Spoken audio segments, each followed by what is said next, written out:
السلام علیکم ورحمۃ اللہ وبرکاتہ۔ ارب و خرب و درود و سلام ہر آن ہر گھڑی تا قیامت حضرت محمد صلی اللہ علیہ وآلہ وسلم اور تمام امت کے مسلمانوں پر۔ اللہ تعالیٰ مغفرت فرمائے میری، آپ کی، ہمارے والدین اور تمام امت کے مسلمانوں کی، آمین ثم آمین۔ ہمارے چینل کی طرف سے جیتے ہر سال رمضان المبارک میں عمرے کا ٹکٹ۔ قرآن دازی میں شامل ہونے کے لیے ہمارے چینل کو سبسکرائب کریں، اس ویڈیو کو لائک کریں، کمنٹ میں اپنا نام لکھیں اور اس ویڈیو کو اپنے دوستوں سے شیئر کریں۔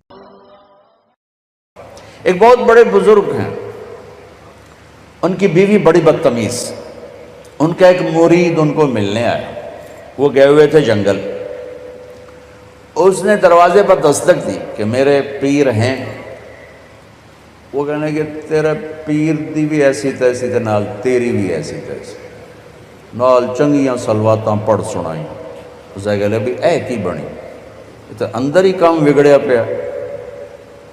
اس نے دائیں بائیں پوچھا میرا پیر کدھر ہے؟ انہوں نے کہا ادھر جنگل گئے تھے۔ وہ جنگل کو چل پڑا، آگے دیکھا تو وہ لکڑیاں کاٹ کے شیر پر لاد کے آ رہے تھے، شیر پر۔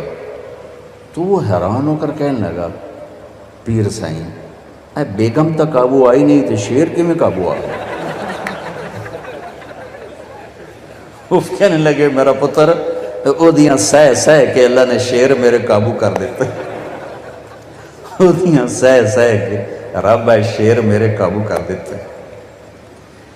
دیکھو بھائیو، یہ جنت نہیں ہے، یہ لڑائی جھگڑے کی جگہ ہے۔ تو صلح کرو، صلح کرو، صلح۔ بڑوں کا کام ہے، عام طور پر سسرالی معاشرہ تباہی پھیرتا ہے، صلح کا کردار ادا نہیں کرتا، آگ بھڑکاتا ہے۔ تو میں سب سے پاک گھر کی مثال دیتا ہوں، سب سے پاک جوڑا نبیوں کے بعد علی و فاطمہ۔ ہمارے نبی گھر میں آئے بیٹی کے، تو اب تھوڑا غمگین بیٹھے۔ آپ نے کہا کیا ہوا؟ کہا میرا اور علی کا جھگڑا ہو گیا۔ کہا علی کدھر ہے؟ کہیں باہر نکل گئے۔ تو آپ نے خود علی کی تلاش میں نکل پڑے، یہ نہیں کہا میں بیٹی کا باپ ہوں، میں کیسے جاؤں داماد کے پاس۔ اب خود چل پڑے تلاش کرنے۔ دیکھا تو حضرت علی مسجد میں لیٹے ہوئے تھے، تو چادر اتر، کرتا ذرا اوپر چڑھ گیا تھا تو کمر پر مٹی کے لگی ہوئی تھی، تو آپ آ کر بیٹھ گئے اور یوں اٹھائے، قم یا ابا تراب، بڑے پیار سے کہا ابو تراب اٹھو۔ ابو تراب کا مطلب تھا کہ مجھے پتہ چل چکا ہے تمہارا دونوں کا جھگڑا، لیکن تو مجھے ویسا ہی پیارا ہے جیسے پہلے پیارا تھا، یہ پیغام ہے ابو تراب میں۔ اب لائے گھر آئے اور یوں لیٹ گئے، دیکھو جیسے میں لیٹ زمین پر ایسے لیٹ، ادھر حضرت علی کو لٹایا، ادھر حضرت فاطمہ کو لٹایا۔ حضرت علی کا ہاتھ پکڑا اور یہاں رکھا، یہاں حضرت فاطمہ کا ہاتھ پکڑا اور یہاں رکھا، ٹھیک ہو؟ دیکھ رہے ہو؟ پھر اپنا ہاتھ فاطمہ کے ہاتھ پر رکھا، یہ علی کا ہاتھ پیٹ پر، یہ زہرا کا ہاتھ علی کے ہاتھ پر، اور یہ نبی کا ہاتھ بیٹی کے ہاتھ پر، ٹھیک ہو گیا؟ سمجھ میں آ گئی صورت؟ آپ نے کہا بولو دونوں ہماری صلح ہو گئی، دونوں بولو ہماری۔ نہیں پوچھا ہاں بھائی علی کیا مسئلہ ہے، ہاں بھائی فاطمہ کیا مسئلہ ہے۔ مسئلے پوچھنے والے ہور لڑائی پواتے آ جاندے ہیں۔ یاد رکھنا، اگر صلح کرانی ہو مسئلے نہ، ہاں بھائی کی گل ہے، تو دس بھائی کی گل ہے، تو دس بھائی کی گل ہے، تو دس بھائی کی گل ہے، وہ ڈھیر چوکھا جھگڑا پاتے آ جاندے، پہلے نالوں میں کم اگاں لگا جاندہ ہے۔ آپ نے نہیں پوچھا علی ہاں کیا ہوا، فاطمہ کیا، چلو بولو صلح ہو گئی۔ انہوں نے کہا یہ ہماری صلح ہو گئی۔ بس آپ اٹھے باہر نکلے، اتنا خوش کہ آپ کے یہاں سے نور نکل رہا تھا ایسے جگمگ۔ تو صحابہ نے کہا یا رسول اللہ بڑے خوش نظر آ رہے ہیں۔ کہا علی و فاطمہ کی صلح کرا کے آ رہا ہوں۔ میرے بھائی بہنوں، صلح سے رہو، محبت سے رہو، یہ گزرگاہ ہے، گزر جائے گی۔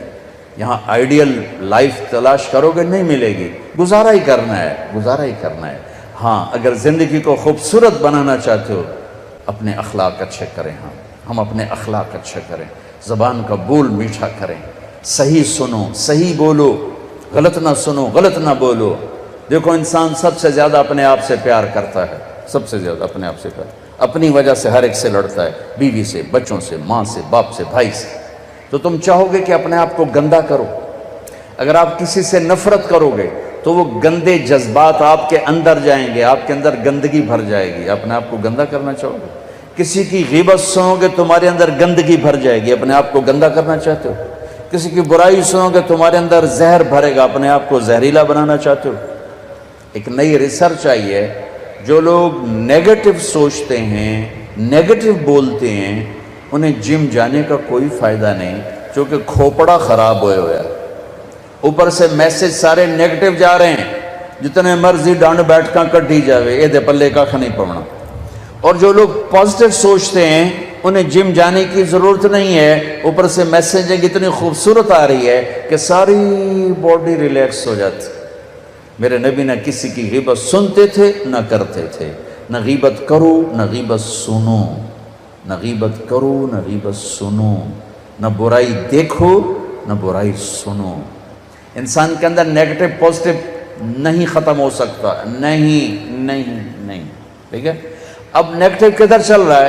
یہ امجد کیا کرتا ہے، یہ احسان کیا کرتا ہے، یہ یوسف کیا کرتا ہے، ساری نیگیٹیوٹی ادھر جا رہی، ادھر جا رہی، ادھر جا رہی، ادھر جا رہی۔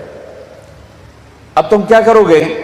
اس کو بند کر دو، مجھے یوسف کو نہیں دیکھنا، مجھے آصف کو نہیں دیکھنا، لیکن نیگیٹیوٹی تو ہے، وہ جائے گی کہاں؟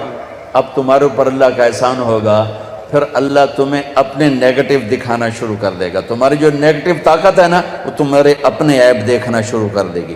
جب تم اپنے عیب دیکھو گے تو پھر تمہیں اپنے آپ کو بنانے کا فکر پیدا ہو جائے گا، فکر پیدا ہو جائے گا، فکر پیدا ہو جائے گا، اور تمہیں اپنے عیب نظر آ جانا اللہ کی بہت بڑی بلیسنگ، بہت بڑا انعام ہوگا۔ ورنہ لوگ غفلت کی موت مر جاتے ہیں، اپنے آپ کو اچھا سمجھتے اور اوروں کو برا سمجھتے۔ میرے نبی نے فرمایا کسی کے برا ہونے کے لیے اتنا ہی کافی ہے کہ دوسرے کو حقیر سمجھ۔